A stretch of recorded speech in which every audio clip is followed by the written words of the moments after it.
মাশাল্লাহ মাশাল্লাহ, মাংসের কালারটা চেক করো গাইস, দেখো কত সুন্দর।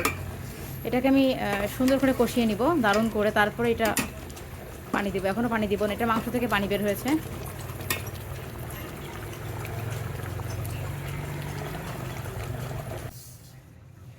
মাংসটা কীভাবে খাবো, এত গরম, ভীষণ মজা।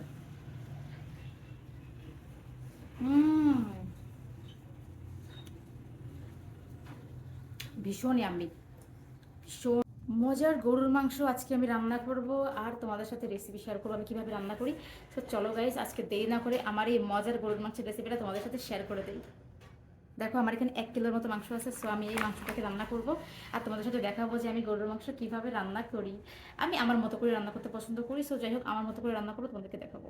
গরুর মাংসটা আমি সুন্দর করে ধুয়ে নিয়েছি আর এখানে আমি কিছু আলু কেটে দিয়েছি, অল্প একটা দুইটা।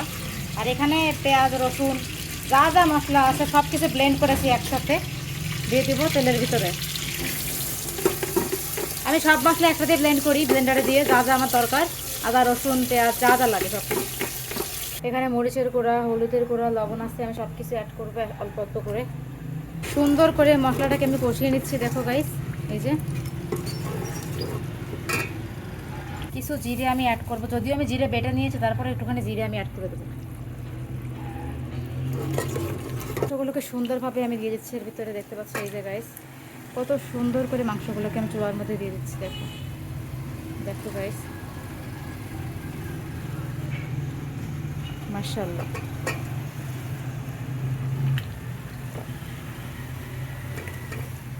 কত সুন্দর, তাই না? গরুর মাংস খেতে কার না ভালো লাগে, গরুর মাংস তো সবারই পছন্দ আমাদের। আমরা তো সবাই কম বেশি বাসায় গরুর মাংস খেয়ে থাকি, কারণ আমাদের অনেক বাঙালিদের অনেক পছন্দ, তাই। দেখো গাইস, গরুর মাংসটা সুন্দর করে আমি কষিয়ে নিব। এখন আমি কিন্তু এখনও এটাতে পানি দিইনি, এটা সম্পূর্ণ তেল। আপনারা দেখলেনই পুরো রান্নাটাতে আমি এখনও পানি অ্যাড করি নাই। আমি মশলাটা কষানোর সময় এখনও পানি দিইনি, এখন দিব একটু পরে পানি। তোমরা দেখো গাইস, গ্যাসটা একটু বাড়িয়ে দিই যাতে করে এটা আমার জলদি জলদি করে একটু বলক উঠে যায়। গরুর মাংস যেভাবে রান্না করে সেভাবেই টেস্ট লাগে, আর আমি আমার নিজের মতো করে রান্না করি। আমি জানি না কে কীভাবে রান্না করে সেটা বলতে পারি না, বাট আমি আমার নিজের মতো করে রান্না করি সব সময়। দেখুন গাইস, মাংসটা কিন্তু কত সুন্দর বলক উঠে গেছে, দেখতেই পাচ্ছেন আপনারা। দেখুন কালারটা চেঞ্জ হয়ে গেছে একদম। আর পুরোটা মাংস থেকে পানি বের হয়েছে, জন্য পানি এখন অ্যাড করিনি, পুরোটাই মাংস থেকে পানি হয়েছে। আর অনেকে বলো যে আপু তুমি মাংসের সঙ্গে আলুটা কেন একসঙ্গে, তো আসলে আমি একসঙ্গেই দিতে পছন্দ করি, আমি সবসময় একসঙ্গেই দিই। আর আমার পাকিস্তানে আমার শ্বশুরবাড়িতে সবাইকে দেখেছি একসঙ্গে দিতে, তো ওদের থেকে আমি শিখেছি, তাই আমি একসঙ্গে দিই। আবার আমার রান্না নিয়ে অনেকে বলো যে তুমি রান্না করতে পারো না, না আমি রান্না করতে পারি না, কারণ আমার আম্মু আমাকে রান্না করে খাওয়াতো, আম্মু কখনো রান্না করায়নি আমাকে দিয়ে, সেই জন্য আমি পারি না। আমি ছাড়া অনেক মেয়ে আছে বাংলাদেশে যারা আসলে মায়ের হাতে রান্না খেয়ে অভ্যস্ত হয়েছে, বিয়ের পরে রান্না শিখেছে, এরকম অনেকেই আছে। তো তার মধ্যে আমিও একজন। আমার মা আমাকে কখনো রান্না করায়নি, আমার মা সব কাজ করতো, আমার কাপড় ধোয়া থেকে শুরু করে সব। আমি অত বড় হয়ে যাওয়ার পরেও কখনো কাপড় ধুইনি, নিজের সব কিছু আমার আম্মু করেছে। তো আমার লাইফে আমার মায়ের অবদান অনেক বেশি। অনেক সন্তানই আছে এরকম যে মা কখনো রান্না করায়নি, মা সবসময় আদরে রাখছে, তার মধ্যে আমি একজন। সো দেখো গাইস, যা শিখেছি পাকিস্তানের শ্বশুরবাড়িতে এসে রান্নাবাড়া আমি শিখেছি। মাশাল্লাহ মাশাল্লাহ, মাংসের কালারটা চেক করো গাইস, দেখো কত সুন্দর। এটাকে আমি সুন্দর করে কষিয়ে নিব দারুণ করে, তারপরে এটা পানি দিব। এখনও পানি দিব না, এটা মাংস থেকে পানি বের হয়েছে।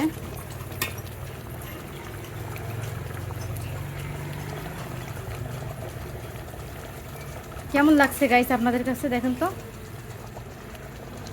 আশা করি খুব সুন্দর লাগছে আপনাদের কাছে, দেখবেন আপনারা, দেখেন সবাই একটু দেখেন।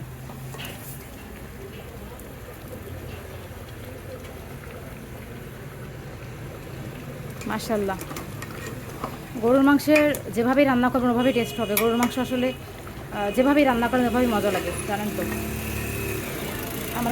আমার কাছে রান্না করতেও ভালো লাগে আর খেতে তো ভালো লাগেই, কারণ গরুর মাংস কান্না ভালো লাগে বলেন। বেসিক্যালি আমাদের বাংলাদেশের মানুষের তো গরুর মাংস খুব পছন্দ, পাকিস্তানেও খায়, বাট পাকিস্তানে যতক্ষণ আমি এসে বুঝলাম এরা চিকেন বেশি পছন্দ করে। ঠিক আছে, সেইভাবে আমি সুন্দর করে কষাই নিব, তারপরে একটু পরে পানি দিয়ে দিব, তারপরে পানিটা কমে গেলে নামিয়ে নিব, ব্যাস হয়ে যাবে। একটু কষা কষা যদিও আমি করবো, এখন তো এখনও পানি দিইনি আমি। অনেকে বলবেন যে এত পানি, কারণ এখন আমি পানি অ্যাডই করি না, এটা মাংস থেকে পানি বের হয়েছে, এখনও মাংসে আমি পানি দিই নাই। দেখো এখানে পানি দিয়ে রাখছি, এখনও পানি অ্যাড করি নাই, পানি অ্যাড করবো একটু পরে। এই মাংসের পানিটা শুকায় যাবে, কষানোর পরে আমি পানি অ্যাড করবো, এখনও প্রায় 30 মিনিট পরে পানি অ্যাড করবো। এটা ভাবেই চলতে থাক সুন্দর করে। মাশাল্লাহ, দেখ কত সুন্দর কালার হয়েছে মাংসের। মাংস রান্না আসলে এরকমই করতে হয়। আর আমি খুব বেশি হেভি মশলা ইউজ করি না, কারণ হচ্ছে আমার হাজব্যান্ড ঝাল খেতে পছন্দ করে না, আমিও করি না, তাই আমরা ঝাল একটু স্কিপ করি, খুবই কম ঝাল দিয়ে রান্না করার চেষ্টা করি। আমি 2-3টা কাঁচামরিচ এখানে অ্যাড করে দিব, যাতে করে টেস্টটা একটু সুন্দর আসে। আমি রান্নার মধ্যে প্রায় সময় কাঁচামরিচ ইউজ করতে পছন্দ করি। আমি কাঁচামরিচ বেটেও দিয়েছি, ব্লেন্ড করে দিয়েছি, আবারও আমি 4-5টা কাঁচামরিচ এখানে অ্যাড করব স্বাদের জন্য। দেখো গাইস,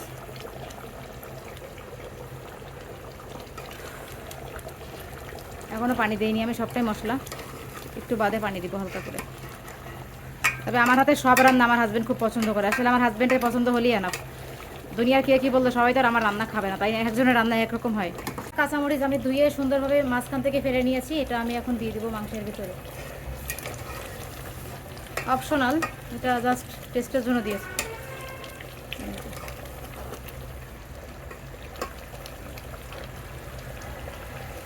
এভাবে মাংসের পানিটা কমতে শুরু করেছে, এটা মাংস থেকে পানি বেরোছে, এটা কমতে শুরু করেছে, একটু পরে দিব আমি ঝোলের পানি। রান্না শেষ আমার টোটালি। দেখেন গাইস কতটুকু পানি রেখেছি, মাত্র অল্প একটু পানি রেখেছি, দেখেন সামান্য একটু জল রেখেছি মাত্র আমি, যাতে করে আমার বর একটু খেতে পারে রুটি। দেখেন একদম মাংসটা শুকাই ফেলছি, অনেকে বলবেন কি এত ঝোল এত ঝোল, দেখেন ঝোলই নাই এখানে, পুরোটাই শুকাই ফেলছি আমি। সো আমি একটু ট্রাই করে দেখি কেমন হয়েছে, তারপর আপনাদেরকে বলছি। আমি একটু রিভিউ করি কেমন। আমি একটু আলু নিব একটা, যেহেতু আমি এখন ভাত খাবো না, আমার বর যখন আসে বরের সাথেই খাবো, আমি একটু টেস্ট করবো জাস্ট। একটা আলু এখানে নিয়ে নিলাম। আর দেখেন কত সুন্দর মাংসগুলো গলে গেছে। একটা মাংস নিয়ে আমি ট্রাই করে দেখি কেমন হয়েছে। আর একটা আলু নিই, আমার আলু পছন্দ, মাংসের আলু খুব ভালো লাগে, ট্রাই করা যেতে পারে। যাই হোক গাইস, এখন আমি মাংস ট্রাই করি, আলু ট্রাই করে দেখি তোমাদের সাথে কেমন হয়েছে। চলো লেটস গো। জানি না কেমন হবে, গরম লাগতেছে জন্য আমার সব কিছু এলোমেলো চুলটুল ভাই। এত গরমে কোনো কিছু করা যায় না, প্রচুর গরম পাকিস্তান, মানে এক তো কারেন্টের সমস্যা, তারপরে এই গরম তো লেগেই আছে। চলো দেরি না করে আগে আলুটা খেয়ে দেখি। অনেক গরম, এখন নিয়ে আসলাম মাত্র মাত্র উঠিয়ে আনছি, অনেক গরম।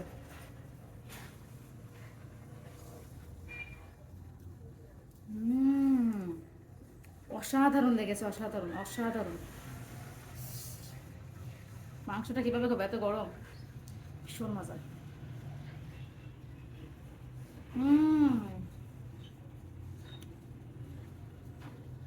ভীষণ ইয়াম্মি, ভীষণ ইয়াম্মি।